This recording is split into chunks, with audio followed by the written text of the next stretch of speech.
Une enfilade ininterrompue de drapeaux. La route qui mène à l'église de la Fontaine des Louanges, dans la banlieue de Houston, est digne d'un cortège présidentiel. Hier, ces volontaires ont tout préparé pour que les funérailles de George Floyd soient un tournant symbolique en Amérique.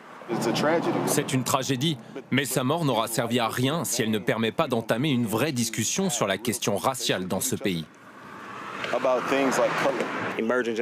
Les nouvelles générations sont en train de prendre le relais des luttes, des sueurs et du sang des générations précédentes, ici et dans le monde, celles qui se sont levées pour la justice et la liberté. C'est dans cette église baptiste qu'auront lieu les funérailles de George Floyd demain.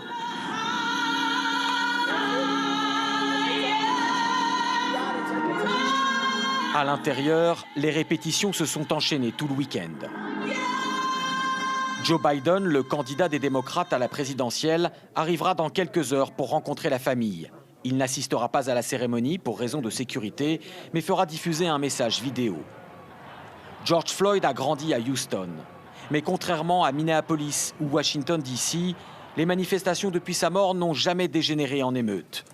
Les cavaliers texans afro-américains ont défilé pacifiquement. Et quand cette petite fille a demandé si les policiers allaient lui tirer dessus, voici ce qu'a répondu l'un d'entre eux. Mais non, ma puce, je ne te ferai aucun mal. Tu peux manifester, faire ce que tu veux.